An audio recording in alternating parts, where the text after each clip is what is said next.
salam sejahtera untuk kita semua, tabi pun. Yang terhormat Ibu Dr. Dina Maulina MSI selaku dosen pengampu mata kuliah biologi dasar, dan yang saya hormati teman-teman sekalian yang sedang menyaksikan video presentasi kami ini. Di masa pandemi ini bukanlah ancaman bagi kita untuk tidak melakukan hal yang semestinya. Pandemi bukanlah alasan kita untuk berhenti belajar. Dengan perkembangan teknologi saat ini, kita dapat melakukan pembelajaran secara jarak jauh yang dapat ditempuh dengan cara online. Pembelajaran bisa dilakukan di mana saja dan kapanpun itu, melalui penjelasan video contohnya. Video pembelajaran dapat mengubah persepsi peserta didik tentang pembelajaran. Pada video kali ini, kami akan mempresentasikan hasil diskusi kami. Adapun topik yang akan kami sampaikan mengenai organel sel yang secara terperinci mengenai bentuk, ukuran, letak, dan fungsi dari suatu sel. Sebelum memulai materi, izinkan kami terlebih dahulu untuk memperkenalkan diri kami. Perkenalkan, nama saya Ahmad Galang Alkafi dengan NPM 211302375.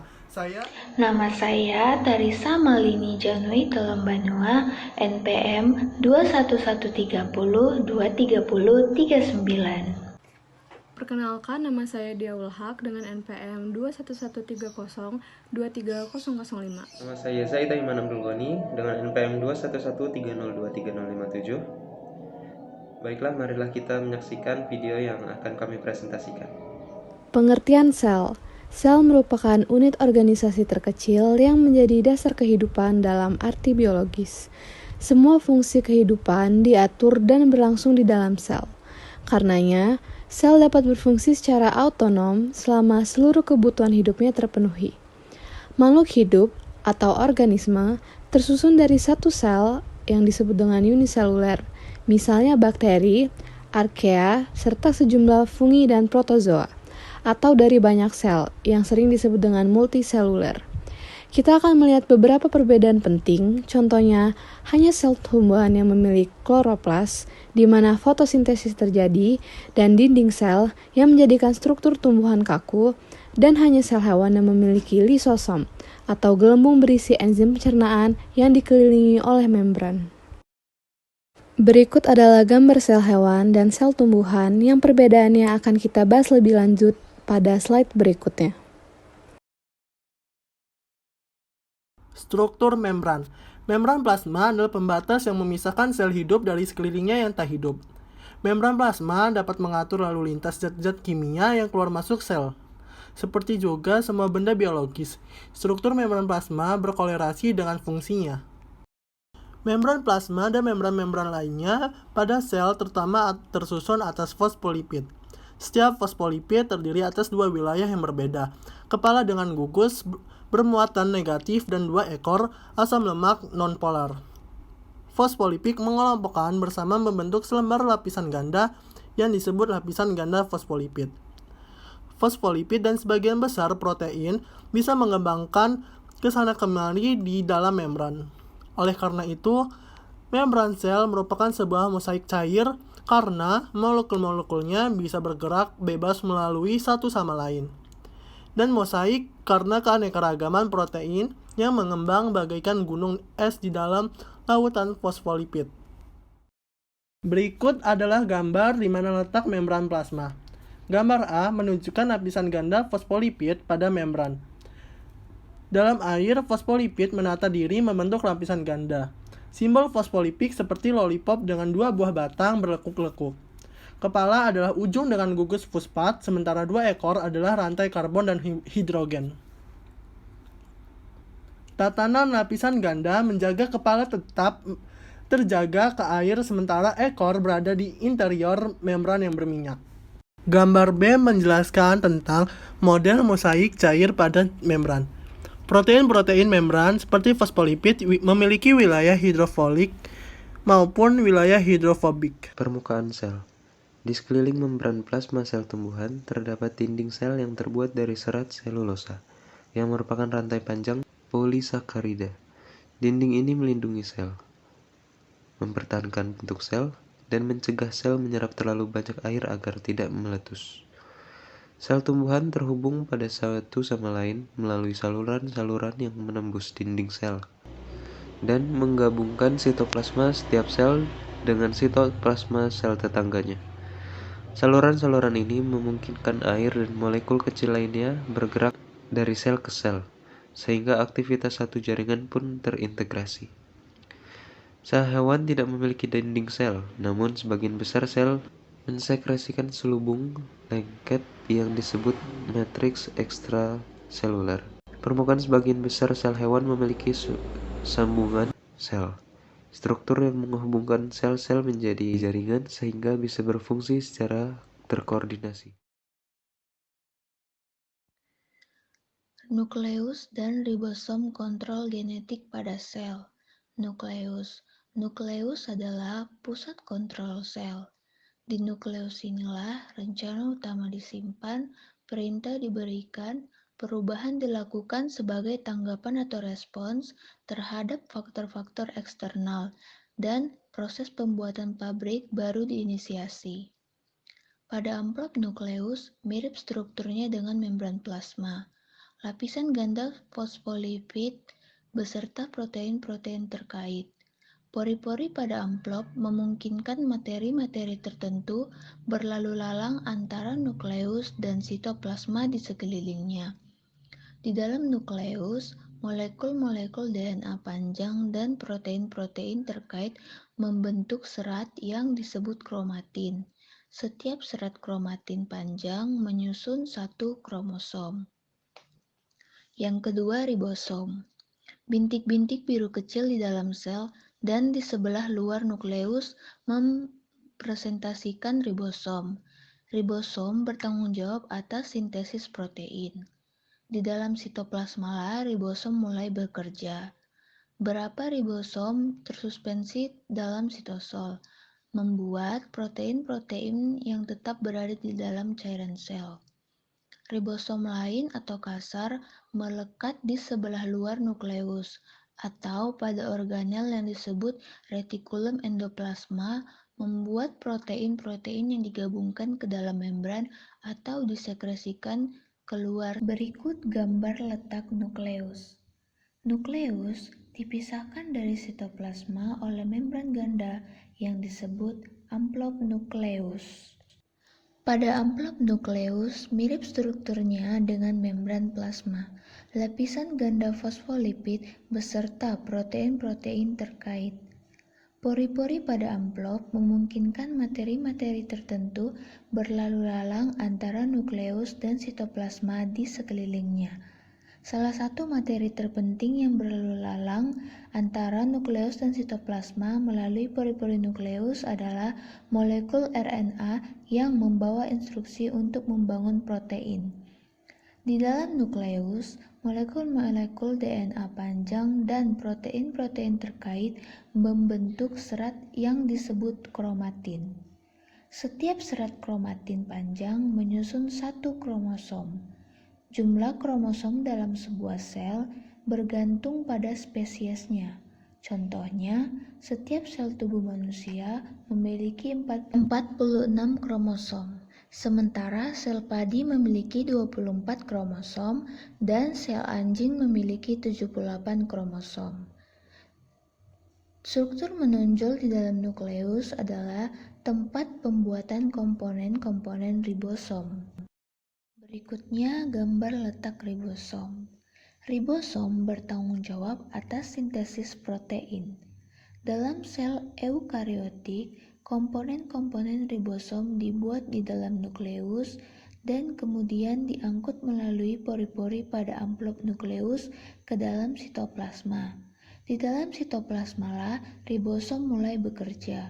Beberapa ribosom tersuspensi dalam sitosol, membuat protein-protein yang tetap berada di dalam cairan sel. Ribosom lain melekat di sebelah luar nukleus atau pada organel yang disebut retikulum endoplasma, membuat protein-protein yang digabungkan ke dalam membran atau disekresikan keluar sel. Ribosom yang bebas maupun yang berikatan sebenarnya identik dari segi struktur, dan ribosom dapat berpindah-pindah lokasi antara retikulum endoplasma dan sitosol. Sel yang membuat banyak protein memiliki ribosom dalam jumlah banyak pula. Contohnya, setiap sel dalam pankreas kita yang menghasilkan enzim-enzim pencernaan bisa mengandung beberapa jutaan ribosom. Retikulum endoplasma atau yang biasa disingkat dengan RE adalah salah satu fasilitas produksi utama di dalam sel. RE menghasilkan banyak sekali jenis molekul. RE terhubung dengan amplop nukleus dan membentuk labirin luas yang terdiri atas tabung-tabung dan kantong yang membentang di seluruh sitoplasma. Ada dua komponen yang menyusun RE, yaitu RE kasar dan RE halus. Kedua jenis RE ini terhubung secara fisik namun berbeda dalam hal struktur dan fungsinya. RE kasar. Kata kasar pada RE kasar mengacu pada ribosom yang tertanam di sebelah luar membran jenis ini. Salah satu fungsi RE kasar adalah membuat lebih banyak membran. Fosfolipid yang dibuat oleh enzim RE kasar akan disisipkan ke dalam membran RE. Dengan cara ini, membran RE bertumbuh dan bagian-bagiannya dapat membentuk gelembung yang memisahkan diri dan ditransfer ke bagian lain dari sel. Ribosom yang melekat pada RE kasar menghasilkan protein yang akan disisipkan ke dalam membran RE yang bertumbuh, diangkut atau ditransfer ke organel lain dan pada akhirnya diekspor. RE halus. Halus pada kata RE halus mengacu pada fakta bahwa organel ini tidak memiliki ribosom seperti yang menghuni permukaan RE kasar. Beraneka ragam enzim yang terdapat di dalam membran RE halus memungkinkan organel ini melakukan bermacam fungsi. Salah satunya adalah sintesis lipid yang mencakup steroid. Contohnya sel-sel dalam ovarium atau testis yang menghasilkan hormon seks, steroid ternyata kaya akan RE halus. Pada sel-sel hati, enzim RE halus mendetoksifikasi obat-obatan yang beredar dalam darah seperti barbiturat, amfetamin, dan beberapa antibiotik. Itulah mengapa antibiotik tidak bertahan lama dalam darah setelah melawan infeksi. Letak RE. Perhatikan pada gambar 4.11, kantong-kantong pipi RE kasar dan tabung-tabung RE halus terhubung. Perhatikan bahwa RE juga terhubung dengan amplop nukleus. Perhatikan pada gambar 4.12, beberapa produk yang dibuat oleh RE kasar kemudian dimodifikasi secara kimia lalu dikemas ke dalam vesicle transport atau transport vesicle, kantong yang terbuat dari membran yang menjepit lepas dari RE kasar. Vesicle transport mungkin kemudian dikirimkan ke lokasi-lokasi lain di dalam sel. Badan Golgi. RE yang bekerja sama secara erat dengan badan Golgi atau Golgi apparatus. Badan Golgi menerima, memodifikasi, menyimpan, dan mendistribusikan produk-produk kimiawi sel. Kita bisa menganggap badan Golgi sebagai fasilitas sentuhan akhir yang menerima protein yang baru dibuat, menambahkan sentuhan akhir, menyimpan protein yang sudah jadi, dan kemudian mengirimkannya ke tempat ketika dibutuhkan. Badan Golgi terdiri atas kantong-kantong pipih yang tertata rapih, mirip tumpukan roti pita. Sejumlah tumpukan dalam sebuah sel dari beberapa sampai ratusan berkolerasi dengan beberapa aktif sel itu dalam mensekresikan protein.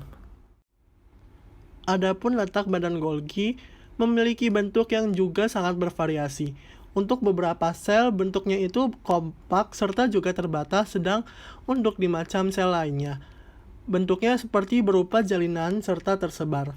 Namun pada dasarnya badan Golgi tersebut berupa seperti berbentuk mangkok dan kumpulan rongga-rongga yang pipih serta juga dikelilingi oleh adanya vesikel-vesikel.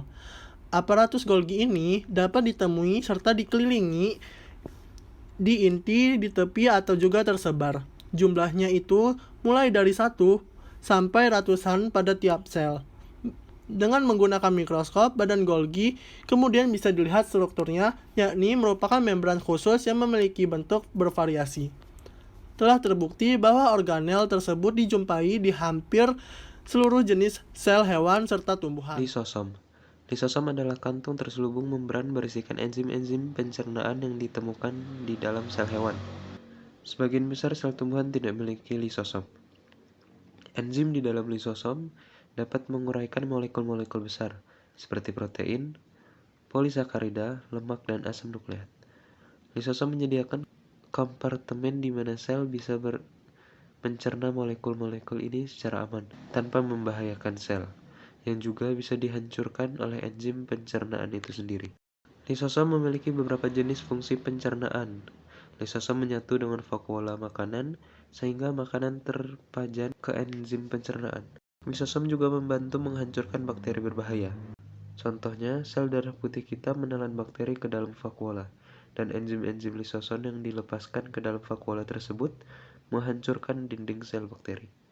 Lisosom dapat membungkus dan mencerna bagian-bagian organel lain, dan pada dasarnya mensiklus ulang organel tersebut, dengan menyebabkan molekul-molekulnya tersedia lagi untuk membangun organel-organel baru.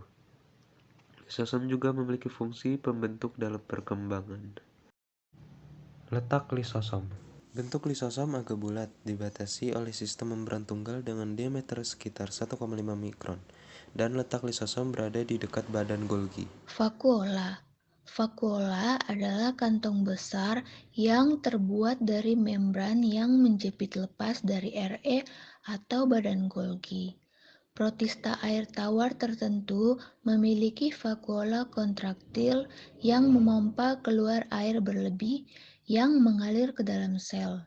Satu lagi jenis vakuola adalah vakuola sentral atau central vakuole. Vakuola sentral menyimpan nutrien organik seperti protein yang ditumpuk dalam vakuola sel biji. Vakuola sentral juga menyumbang pada pertumbuhan tumbuhan dengan menyerap air dan menyebabkan sel mengembang.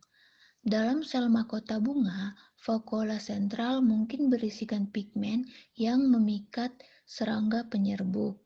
Vakuola sentral mungkin juga mengandung racun yang melindungi tumbuhan dari hewan pemakan tumbuhan. Satu lagi jenis vakuola adalah vakuola sentral. Kompartemen serbabisa yang dapat mengisi lebih dari separuh volume sel tumbuhan dewasa. Vakuola sentral menyimpan nutrien organik seperti protein yang ditumpuk dalam vakuola sel biji. Vakuola sentral juga menyumbang pada pertumbuhan tumbuhan dengan menyerap air dan menyebabkan sel mengembang.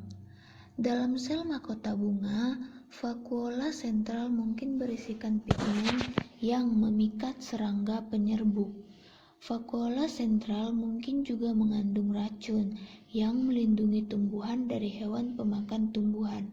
Beberapa tanaman pangan yang penting menghasilkan dan menyimpan banyak sekali zat kimia beracun membahayakan bagi hewan yang mungkin memakan tumbuhan tersebut, namun bermanfaat bagi kita.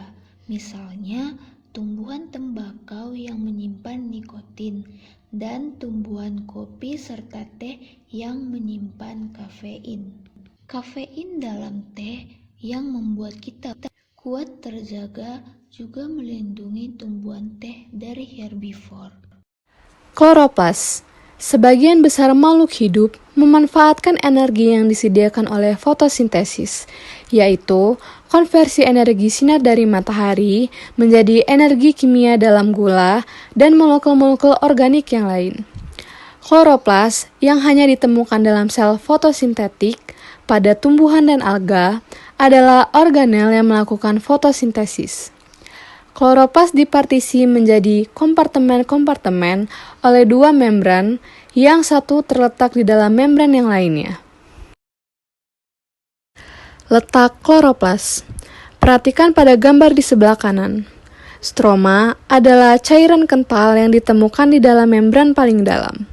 Dalam cairan itu, tersuspensilah interior suatu jaringan yang terdiri atas cakram berselubung membran dan tabung-tabung yang membentuk kompartemen lain.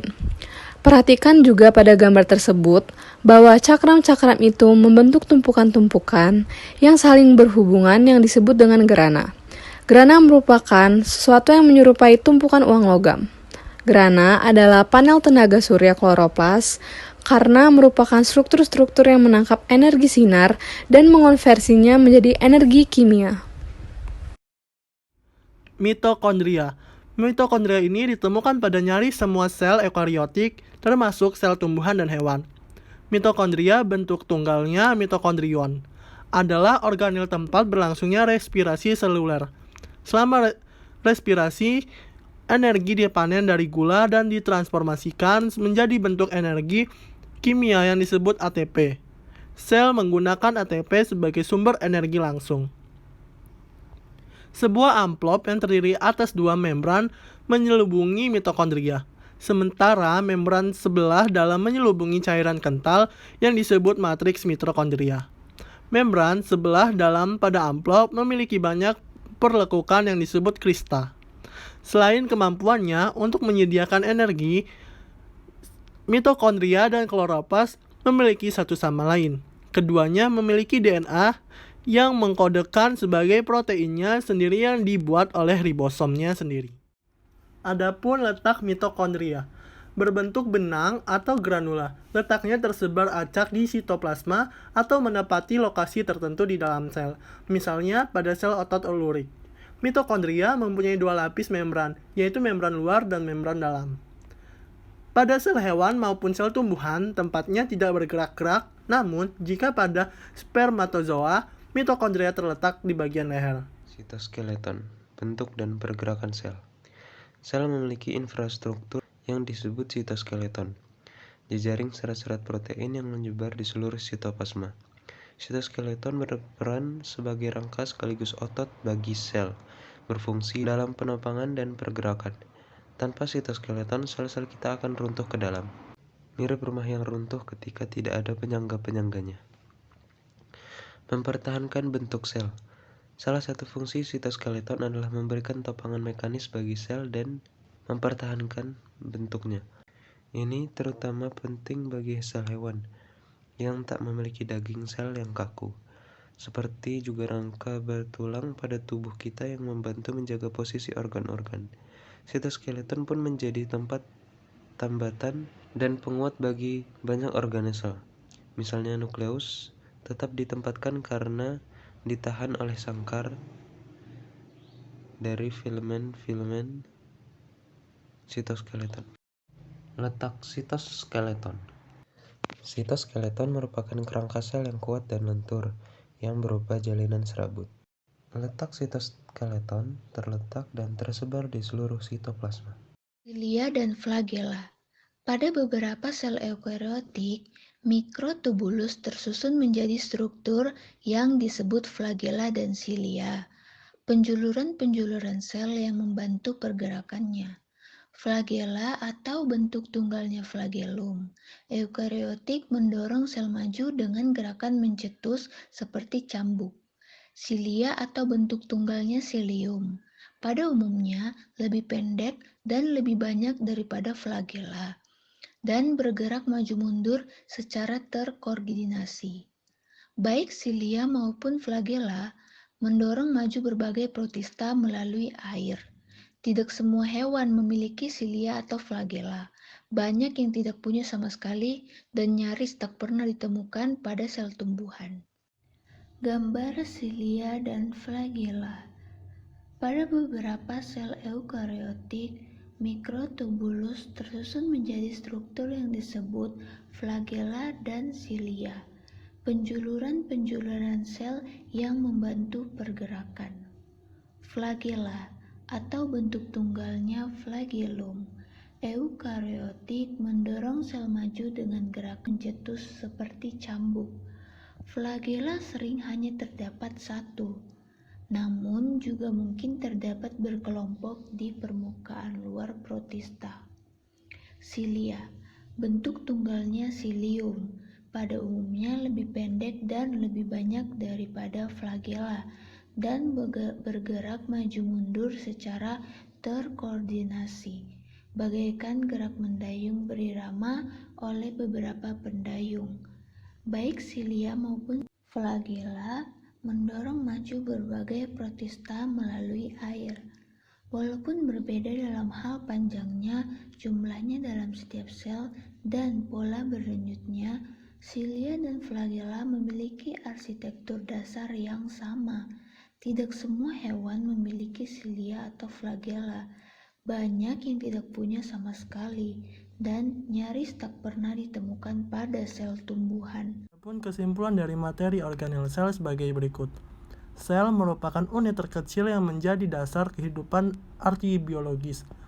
Sebuah fungsi kehidupan diatur dan berlangsung di dalam sel.